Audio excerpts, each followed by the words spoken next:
Friday suspense.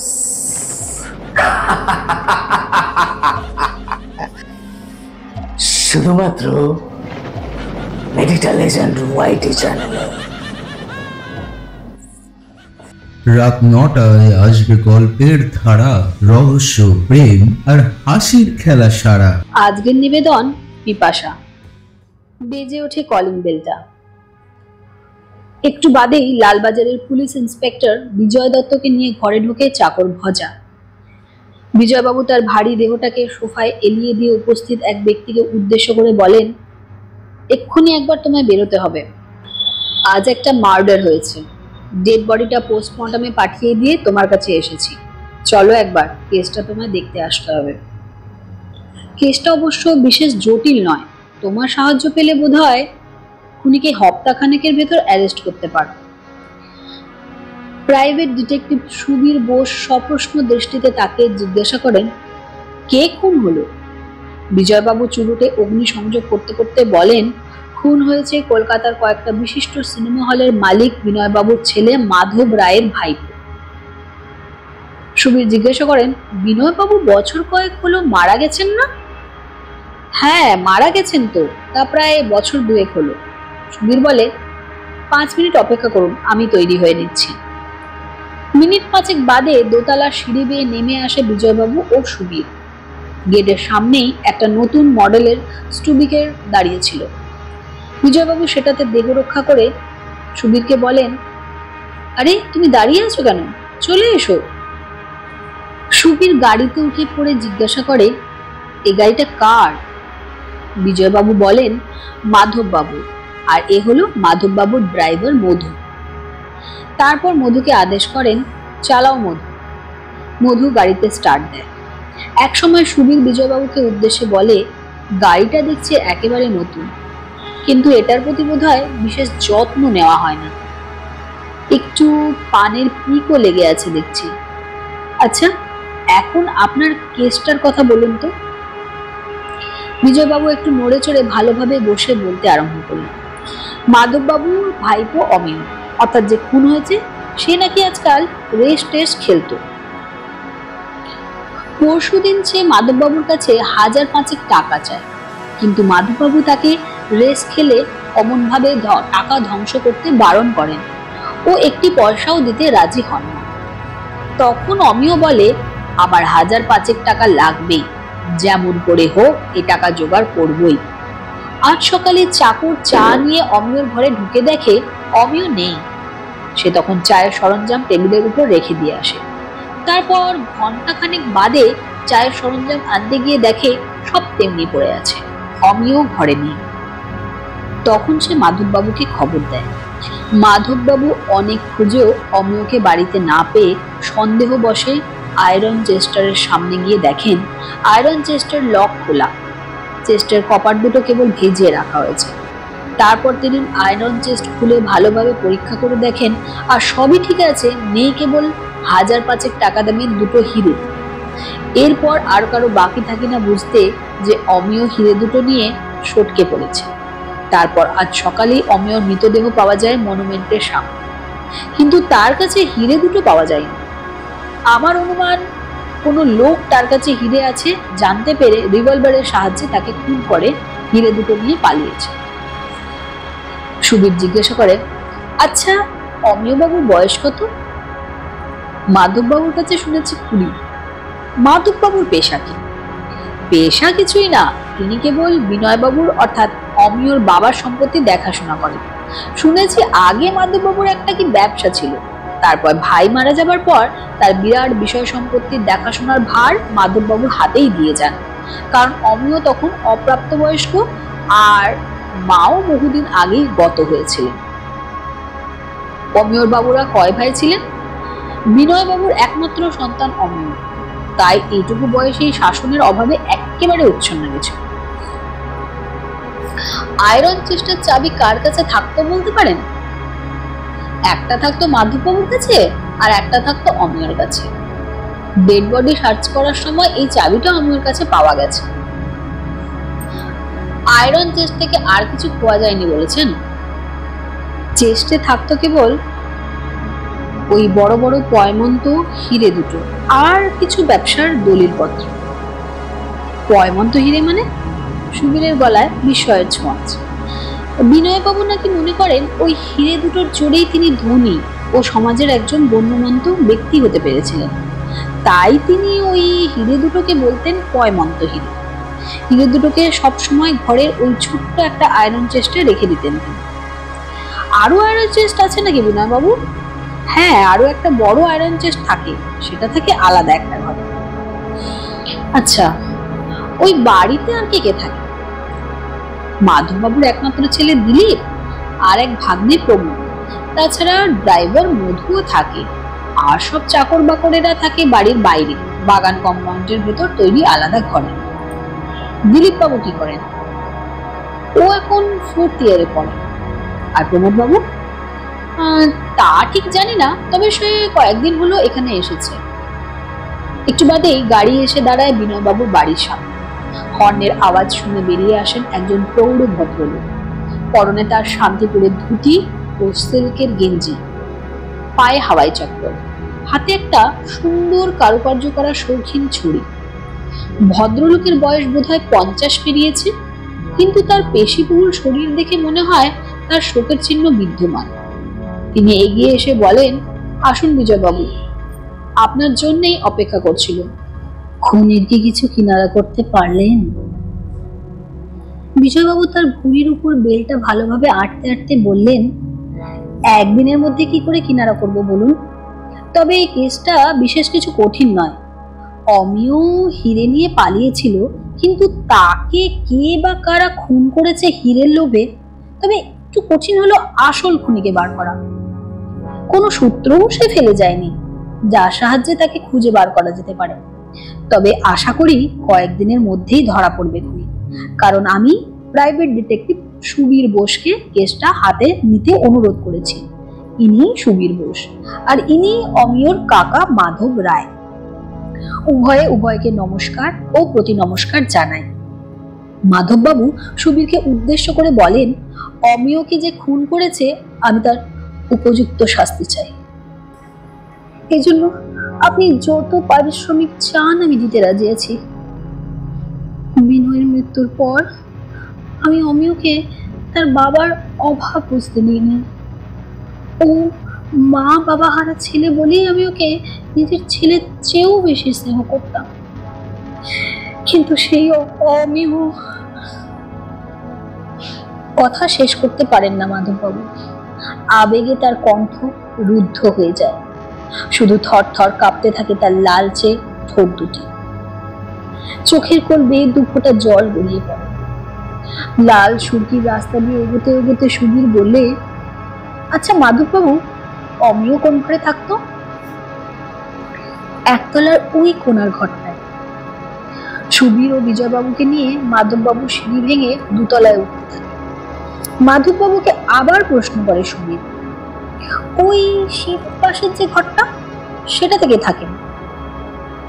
ও ঘরে আমার ছেলে দিলীপ থাকে। ওটা পড়ার ও শোবার ঘর, তবে ওর জন্য অবশ্য একটা আলাদা রিডিং রুমও আছে। কথা বলতে বলতে সিঁড়ি ভেঙে উপরে উঠতে গিয়ে সুবীরের পায়ে হোঁচট খেয়ে আর একটু হলে মাধববাবু পড়ে যাচ্ছিলেন। সুবীর চট করে তাকে ধরে ফেলে, তারপর প্রশ্ন করে, আপনার লাগেনি তো? মাধববাবু পাশের রেলিংটা ধরে দাঁড়িয়ে বলেন, না না, তেমন আঘাত লাগেনি, কিন্তু আমার ছড়িটা। সুবীর সিঁড়ি বেয়ে নামতে নামতে বলে, তলায় পড়ে গেছে, আমি এক্ষুনি নিয়ে আসছি। একটু বাদেই সুবীর ছড়িটা এনে মাধববাবুর হাতে দিল। 3 জনে তারপর 2 তলার ড্রয়িং রুমে গিয়ে বসে। সুবীরের প্রথম কথা বলে, প্রমোদবাবু কতদিন হলো এসেছেন? তা 2 3 হলো। সুবীর আবার প্রশ্ন করে, তুমি আগে কোথাও থাকতেন? হ্যাঁ, বার্মায়। তার পেশা কি? সেখানে কাঠের ব্যবসা আছে, তবে ও ব্যবসার দিকে বিশেষ নজর দেয় না। ও সবসময় শিকার করেই বেড়ায়। শিকারের দিকে ওর প্রচন্ড ঝোঁক। দেখাশোনার অভাবে ব্যবসায় এখন লাল বাতি জ্বেলেছে, তাই এখানে এসেছে টাকা চাইতে। সুবীর বলে, আপাতত আপনার কাছে আর আমার কিছু জানার নেই। এখন যদি আপনি একবার প্রমোদ বাবুকে ডেকে দেন তবে ভালো হয়। মাধববাবু উঠে দাঁড়াতে দাঁড়াতে বলেন, কিন্তু প্রমোদ তো সেই সকালে বেরিয়েছে, এখনো ফেরেনি। সুবীর জিজ্ঞাসা করে, প্রমোদ বাবু কি অমেয়বাবুর মৃত্যু সংবাদ জানেন না? আমরা অমেয়র মৃত্যুর খবর পাওয়ার আগেই সে বেরিয়েছে। তিনি কোথায় গেছেন তা বলতে পারেন? মাধববাবু অসহায়ভাবে দীর্ঘশ্বাস ফেলে বলেন, জানলে তো বলবো, আর কি করেই বা জানবো বলুন? ওকে জিজ্ঞাসা করতেই ভয় হয়, যা মেজাজ। সুবীর বলে, আপনি দয়া করে একবার দিলীপ বাবুকে পাঠিয়ে দিন, তাকে কয়েকটা কথা জিজ্ঞাসা করব। সে সময়ে এ ঘরে কেউ উপস্থিত না থাকলেই ভালো হয়। মাধববাবু ঘর ছেড়ে বেরিয়ে যান। একটু বাদেই ঘরে প্রবেশ করে একটা ছিপছিপে চেহারার যুবক। সুবীর যুবকটিকে লক্ষ্য করে জিজ্ঞাসা করে, আপনার নাম কি দিলীপ রায়? যুবক মৃদু কণ্ঠে উত্তর দেয়, আগে হ্যাঁ। সুবীর দিলীপকে বসতে অনুরোধ করে। দিলীপ একটি কৌচে দেহ এলিয়ে দিয়ে আনমনে বসে থাকে। সুবীর আবার প্রশ্ন করে, প্রমোদ বাবু কতদিন হলো এ বাড়িতে রয়েছে? 3 দিন হলো। প্রমোদ বাবু হঠাৎ বার্মা মুলুক ছেড়ে এখানে এনে কেন বলতে পারেন? শুনেছি তার নাকি ব্যবসায় ফেল করতে বসেছে, তাই সে এসেছে বাবার কাছে টাকার জন্য। আচ্ছা, প্রমোদ বাবু কত টাকা চেয়েছিলেন? 5,000 টাকা। বলেছিল ব্যবসা একবার চালু হলে টাকা শোধ করে দেবে। তিনি কি টাকা পেয়েছেন? না, বাবা দিতে রাজি হন। সুবীর এবার প্রসঙ্গ পাল্টে জিজ্ঞেস করেন, আচ্ছা দিলীপ বাবু, গ্যারেজের চাবি কার কাছে থাকে? ওই মধুর কাছেই থাকে। কাল রাত কটা পর্যন্ত জেগেছিলেন আপনি? 1টা পর্যন্ত হবেই, ফাইনাল পরীক্ষার তো দেরি নেই, তাই একটু বেশি রাত পর্যন্ত পড়তে হয়। আপনি ছাড়া সকলে সাধারণত কটার সময় ঘুমন? ওই 10টার মধ্যে সকলে ঘুমিয়ে পড়েন। আচ্ছা, দোতলায় কে কে থাকে? বাবা থাকেন, আর ওই কোনার ঘর, ছোট ঘরটায় মধু থাকে। আপনার ঘরটা তো সিঁড়ির পাশেই। কাল রাত 10টার পর সিঁড়িতে কোনো পায়ের শব্দ শুনেছিলেন? খুব ভালোভাবে ভেবে উত্তর দেবেন। দিলীপ কিছুক্ষণ চিন্তা করে বলে, হ্যাঁ শুনেছিলাম। তখন রাত কটা হবে বলতে পারেন? তখন রাত 12টা কি 12:30 হবে। শুনলাম প্রমোদ বাবু খুব ভালো শিকারী, তিনি কি সঙ্গে করে বন্দুকও নিয়ে এসেছেন? দিলীপ তার স্বভাব সিদ্ধ মৃদু কণ্ঠে উত্তর দেয়, আগে হ্যাঁ। কাল রাত 12টার পর আপনি কাছাকাছি কোনো জায়গা থেকে কোনো মোটরের আওয়াজ শুনেছেন কি? দিলীপ কিছুক্ষণ চিন্তা করে বলে, গত রাত্রে সাধারণত রাস্তা দিয়ে গাড়ি ঘোড়া চলে না, তবে কাল যেন মনে হচ্ছে মোটরের মৃদু আওয়াজ শুনেছিলাম। কোনো আর্তনাদ শুনতে পেয়েছিলেন? না। সুবীর কৌচে ছেড়ে উঠে দাঁড়িয়ে বলে, আর আমার কিছু জানার নেই। কালই আমি খুনিকে গ্রেপ্তার করতে পারবো বলে আশা করছি। বিজয়বাবু প্রায় একরকম লাফিয়ে উঠে বলেন, তবে তুমি তো খুনিকে জানতে পেরে গেছো। জানতে পেরেই থাকো, তবে আর দেরি করছো কেন? বলে ফেলো, আমি এই মুহূর্তে তাকে গ্রেপ্তার করছি। সুবীর বলে, এত ব্যস্ত হবেন না বিজয়বাবু, জানেন তো সবুরে মিয়া ফলে। আর কয়েক ঘন্টা অপেক্ষা করুন, কাল সকাল 9টার পরেই জানতে পারবেন খুনিকে। সুবীর, দিলীপ ও বিজয়বাবু তিনজনে ড্রয়িং রুমের বাইরে পা বাড়ান।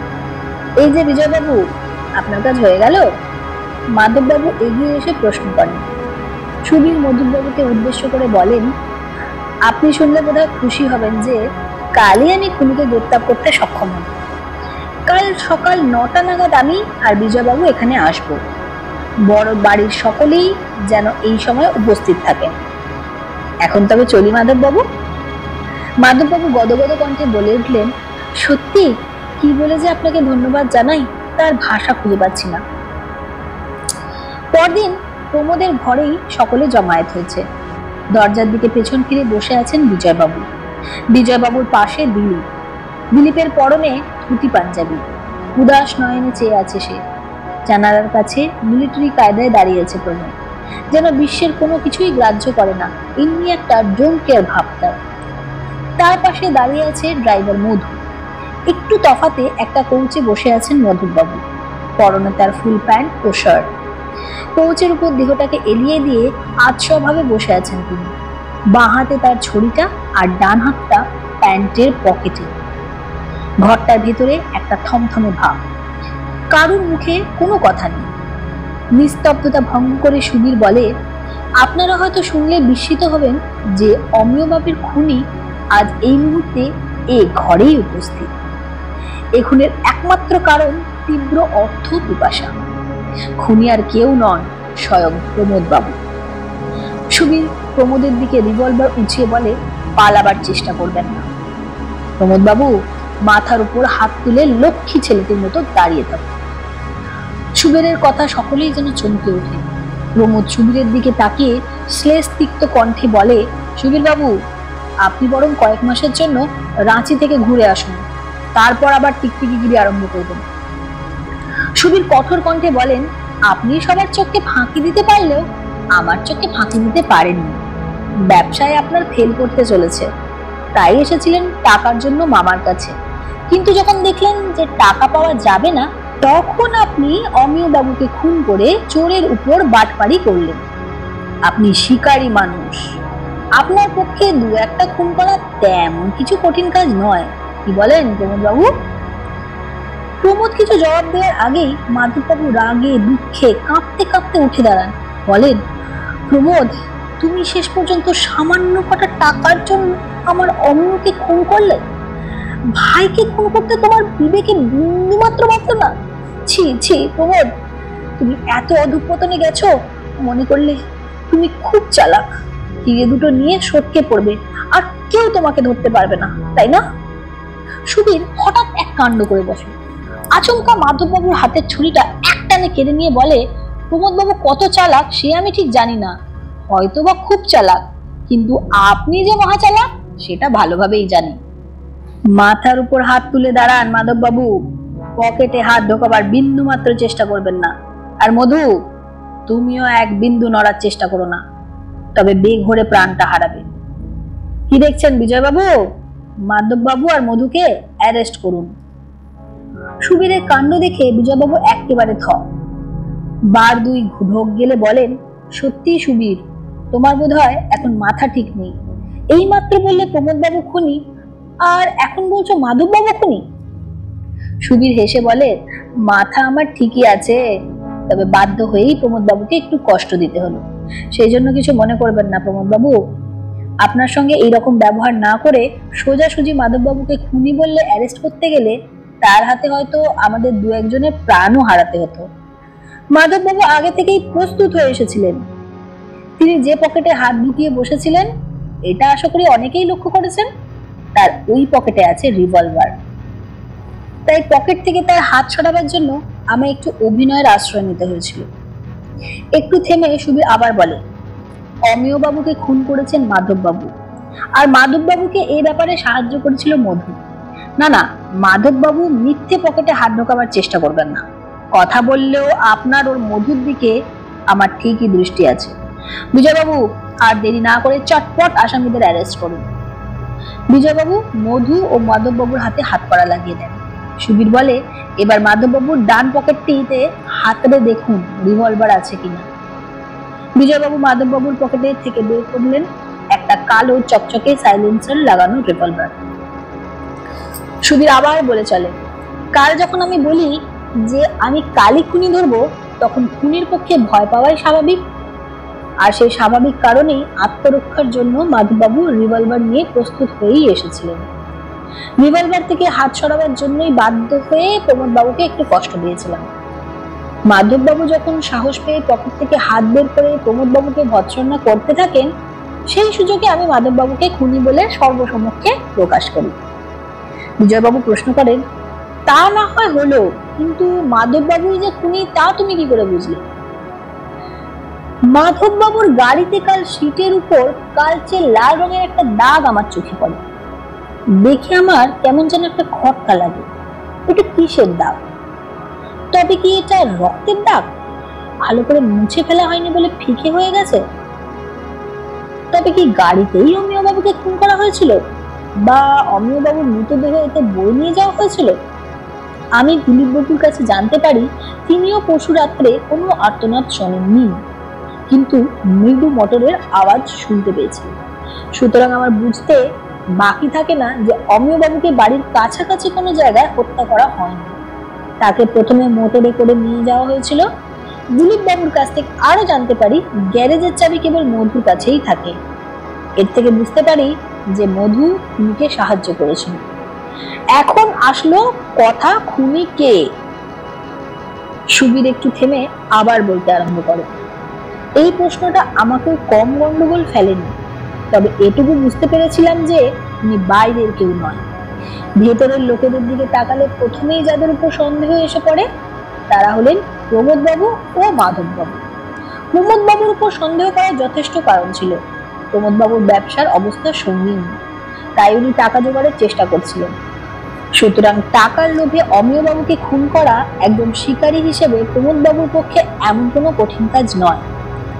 কিন্তু একটা প্রশ্ন বারবার খোঁচা মারছিল, এই কয়েকদিনের মধ্যেই তিনি কি করে মধুকে দলে ঘেরালেন? এদিকে মাধববাবুর উপর প্রচন্ড সন্দেহ এসে পড়েছিল, কারণ মাধববাবুর আগে সামান্য কিছু ব্যবসাপত্র ছিল, কিন্তু বর্তমানে অমিয়বাবু অভিভাবকে নিযুক্ত ছিলেন। অমিয়বাবুর বাবার মৃত্যুর সময় মাধববাবুকে ট্রাস্টি করে যান, যেহেতু অমিয়বাবু তখন অপ্রাপ্তবয়স্ক। অমিয়বাবুর বর্তমানে 20 বছরে পা দিয়েছেন। যদি না মরে যেতেন তবে 1 বছর পরেই নিজের বিষয় সম্পত্তি বুঝে নিতেন। সুতরাং অমিয়বাবুর মৃত্যুতে সবচেয়ে বেশি লাভ হয়েছে মাধববাবু। এখন সব সম্পত্তি তিনি নিজেই ভোগ করতে পারবেন। যদি তাই হয় তবে অমিয়বাবুর হিরে চুরির ঘটনাটা একটা সাজানো ব্যাপার মাত্র। কয়েক মুহূর্তে কি যেন ভেবে নিয়ে সুবীর আবার বলতে থাকে, অমিয়বাবুকে কাল রাত্রে কোনো প্রয়োজনের কথা বলে মোটরে করে নিয়ে যাওয়া হয়। কিছু দূর যাওয়ার পর হয়তো অমিয়বাবু বুঝতে পারেন যে তাকে হত্যা করা হবে। তখন তিনি হয়তো বাধ্য হয়ে পালাবার চেষ্টা করেন, যার জন্য মাধববাবু মোটরেই খুন করতে বাধ্য হন এবং ফিরে এসে মোটরের রক্তের দাগ মুছে ফেলেন মধুর সাহায্যে। কিন্তু তাড়াতাড়িতে মাধববাবু ও মধুর অজ্ঞাতে সামান্য রক্তের দাগ থেকে যায়। আয়রন চেস্টের চাবি থাকতো অমিয়বাবু ও মাধববাবুর কাছে। মাধববাবুর আয়রন চেস্ট খুলে হিরে দুটো সরিয়ে ফেলেছেন। প্রমোদ এতক্ষণে মুখ খোলে, আচ্ছা সুবীর বাবু, মামা হঠাৎ হিরে চুরি করতে গেলেন কেন? অমিয়র মৃত্যুর পর তিনি যখন সম্পত্তির মালিক হবেন তখন এই সামান্য 5,000 টাকা দামের হিরে চুরি করে তার কি লাভ? সুবীর হেসে বলল, হিরে চুরির ব্যাপারটা ছিল মাধববাবুর সবচেয়ে বড় চালাকি। হিরে দুটো সরিয়ে মাধববাবু অমিয়বাবুকে হিরে চোর বলে প্রতীয়মান করেন। অমিয়বাবু পরশুদিন বলেছিলেন যেমন করেই হোক 1,005 টাকা জোগাড় করবেন। মাধববাবু এই সুযোগই গ্রহণ করলেন।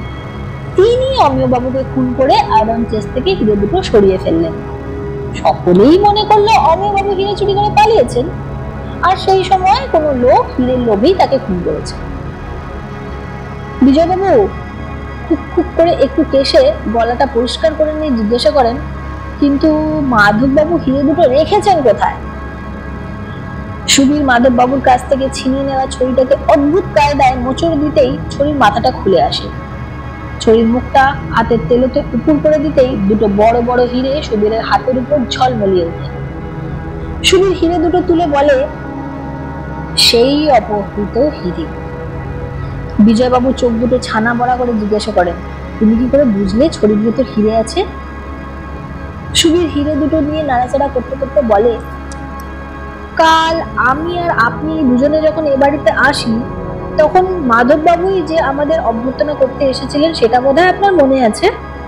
তার হাতে তখন এই সূক্ষ্ম কাজ করা শৌখিন ছড়ি দেখে ভাবলাম মাধববাবুর ঘরেই এই শৌখিন ছড়ি ব্যবহার করেন কেন? তিনি এমন দুর্বল নন যে ছড়ির সাহায্যে ছাড়া হাঁটতে পারেন না, বরঞ্চ চেহারা দেখে বেশ শক্ত রাখেন বলেই মনে হয়। আর যদি শখের জন্যই ব্যবহার করেন তবেই বা ঘরে ব্যবহার করবেন কেন, বিশেষত এমন শোকের সময়?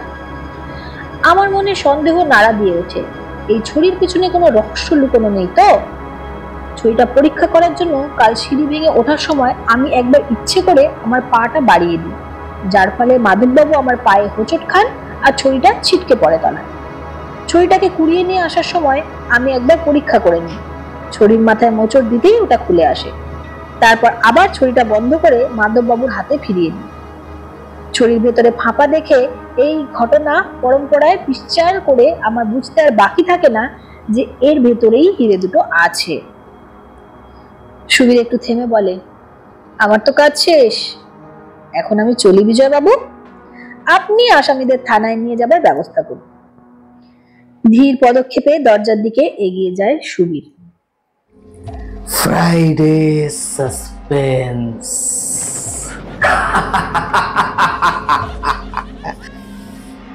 শুধুমাত্র মেডিটা লেজেন্ড ওয়াইটি চ্যানেলে।